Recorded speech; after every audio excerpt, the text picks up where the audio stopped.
उत्तर प्रदेश सरकार की मंशा के अनुसार उत्तर प्रदेश सरकार द्वारा चलाई जा रही विभिन्न जन कल्याण लाभकारी योजनाओं एवं ग्रोथ बेस के तहत मैनपुरी के छोटे क्रिश्चियन ग्राउंड में 3 दिवसीय प्रदर्शनी का आयोजन किया गया, जिसमें मुख्य अतिथि के रूप में पहुंचे पर्यटन एवं सांस्कृतिक मंत्री ठाकुर जयवीर सिंह ने प्रदर्शनी का फीता काटकर दीप प्रज्वलित करते हुए शुभारंभ किया।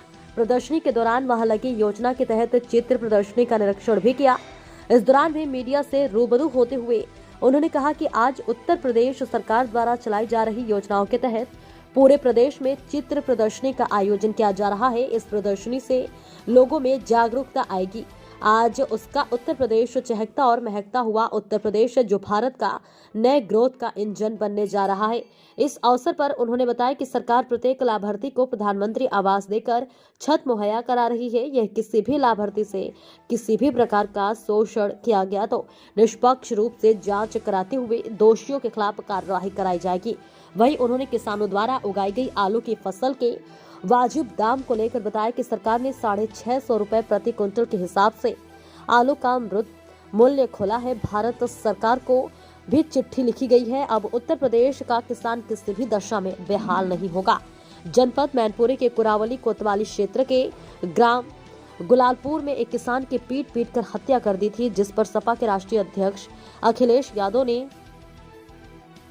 2 लाख रुपए दिया था, लेकिन इस पर प्रदेश सरकार ने किसान के परिवार को कोई भी मौका नहीं दिया, जिसको लेकर ठाकुर जयवीर सिंह भड़कते हुए पलटवार करते हुए कहा कि अखिलेश के पास कोई काम धंधा नहीं है, केवल ट्वीट करने का काम करते हैं। तभी उन्होंने मैनपुरी में आकर देखा है, जहां से उनकी पत्नी सांसद है, कितनी योजनाओं का लाभ दिलाया है। अपने कार्यकाल को भूल गए। जब उत्तर प्रदेश में उनकी सरकार थी तब क्या हालात है, कानून व्यवस्था अपराधी चलाते थे और क्या कहा उन्होंने, देखिए इस खास रिपोर्ट में।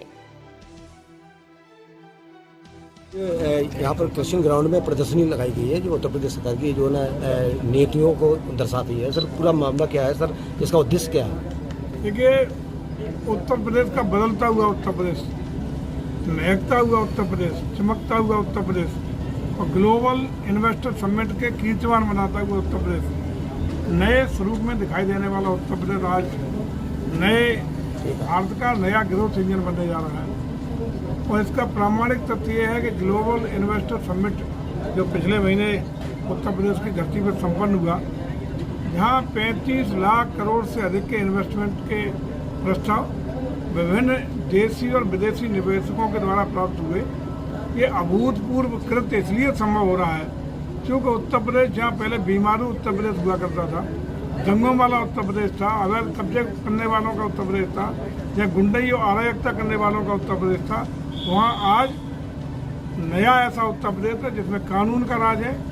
और खासकर न सिर्फ अकेले पूरे देश में बल्कि विदेश की धरती पर भी चर्चा इस बात की होती है कि यहाँ की गुंडई के खिलाफ, अराजकता के खिलाफ और खासकर कानून व्यवस्था और भ्रष्टाचार को लेकर जीरो टॉलरेंस की नीति के आधार पर उत्तर प्रदेश सरकार ने प्रदेश का चेहरा और मोहरा और स्वरूप नए परिवेश में पूरे विश्व के सामने रखने का काम किया है। और उसी आदरणीय योगी जी की नीतियों पर आज देश और अंतर्राष्ट्रीय स्तर के जितने भी इन्वेस्टर्स हैं, उन्होंने उत्तर प्रदेश की कानून व्यवस्था पर, यहाँ की व्यवस्थाओं पर, यहाँ की विकास की योजनाओं पर विश्वास प्रकट करते हुए उत्तर प्रदेश को नया उत्तर प्रदेश देने का, बनाने का संकल्प लिया है। और उसी का जो हमारी प्रदर्शनियाँ हर जिले में उभरते हुए उत्तर प्रदेश की हमारे सूचना जनसंपर्क विभाग के द्वारा लगाई जा रही हैं, ताकि अपने उत्तर प्रदेश के बारे में आम लोग जागरूक हो सकें, समझ सकें, देख सकें और अपने प्रदेश पर गर्व कर सकें। मंत्री ट्वीट किया, उन्होंने कहा 650 से ऊपर आलू बिकना चाहिए, लेकिन अभी आधा से ज़्यादा किसान कोल्ड में पहुँचा चुके हैं आलू। आपको संभवतः कल अखबारों में पढ़ा होगा, सरकार ने 650 रुपया जो समर्थन मूल्य है जी, उस मूल्य के आधार पर सहयोग करने का, ट्रांसपोर्ट सुविधाएं अदर स्टेट में भेजने का काम, इस तरह की सुविधा देने का कल फैसला लिया है। भारत सरकार को भी सहयोग के लिए चिट्ठी लिखी गई है। लेकिन ये सरकार का प्रयास होगा कि आलू का रेट हो या किसान की जो भी अन्य उपजें हैं उनका समुचित मूल्य किसान तक पहुँचे, हमारा किसान किसी भी दशा में बेहाल न हो। ये सरकार इसके लिए कटिबद्ध है और इसके लिए प्रयासरत है। सपा के राष्ट्रीय अध्यक्ष ने अखिलेश कुरावली की घटना को लेकर ट्वीट किया, उन्होंने कहा है पीड़ित परिवार को हमारे द्वारा तो 2 लाख की राशि दे दी गई, मगर सरकार को अभी तक पीड़ित परिवार के सुध नहीं लिया गया है। मुझे लगता है अखिलेश जी पे ऐसा कोई काम धंधा तो है नहीं, न उन पर कोई नीतियाँ नीतियाँ ठल्ले हैं, जमीन पर कुछ करना नहीं, टूटर खेलते रहते हैं बैठे बैठे, उसके अलावा कुछ बचा गया है। कभी आए वो अपने यहाँ की उनकी पटरी सांसद हैं, जीतने के बाद कितने बार आए, कितनी योजनाएं दी, कहाँ क्या किया, कितने जनहित के मुद्दों पर यहाँ काम किया, जरा बता दें। अपने कार्यकाल को याद करें, 1217 में जब उत्तर प्रदेश की बादशाह उनके पास थी तो उत्तर प्रदेश के हालात क्या थे। थाने समाजवादी पार्टी के गुंडे चलाते थे, अपराधी चलाते थे, यहाँ की कानून व्यवस्था ध्वस्त थी, जमीनों पे कब्जे होते थे, अराजकता की स्थिति थी। बच्चियाँ जब पढ़ने में बच्चे निकलते थे, शाम को सकुशल घर पहुँच जाते थे तो लोग अपने को बहुत बड़ा भाग्यशाली मानते थे। ये स्थितियाँ मैनपुरी खाद कर रही हैं। बात तो उन्हें अपना कार्यकाल याद करना चाहिए। आज बदला हुआ उत्तर प्रदेश, नया उत्तर प्रदेश है, वो इस तरह की घटनाएं देखिए, मारपीट हो गई कि छोटा झगड़ा हो गया, ये होती है और उसमें कठोरतम कार्रवाई सरकार करती है, कोई पक्षपात का काम नहीं होता है। तो आपकी तरफ से दिशा निर्देश दिए गए हैं, क्या दिशा निर्देश दिए गए हैं? देखिए, सरकार का ये प्रयास है कि भारत सरकार और प्रदेश सरकार दोनों मिलकर के उत्तर प्रदेश में, खासकर पूरे देश में, चाहे वो प्रधानमंत्री आवास योजना हो या मुख्यमंत्री आवास योजना हो, इनके माध्यम से बिना छत वाला गरीब, कच्चे घर वाला गरीब, झोंपड़ी वाला गरीब, बिना पक्के मकान के कोई छूटे नहीं, ये सरकार का प्रयास है।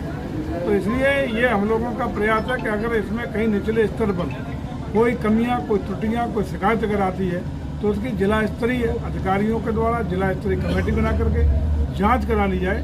कोई भी पात्र व्यक्ति छूटे नहीं, अपात्र कोई गलत तरीके से उसका हकदार न बन जाए, ये प्रयास सरकार का और उसका एग्जीक्यूशन जिला प्रशासन को कराना है। सर, आज भी ग्रामीण अंचलों में कई ऐसे जो लाभार्थी हैं जिनके पास पैसे न होने के कारण वो आवास से बीन रह जाते हैं। ऐसा देखने को मिल रहा है कि 20,000 रुपए की वसूली की जाती है। सर, इस तरह के जो इस तरह की पर्टिकुलर को शिकायत हो जरा बता दीजिए, कलेक्टर साहब बैठे आई जांच हो जाए, कराइए ना, कुछ पर्टिकुलर जांच हो। शिवपाल सिंह ने ट्वीट किया है, जांच हो, आधा नाम दे दीजिएगा, शिकायत दे दीजिएगा, जांच हो जाएगी। अगर उसमें ऐसा सत्यता पाई जाएगी तो ऐसे कर्मचारी के खिलाफ कठोर कार्रवाई होगी। शिवपाल सिंह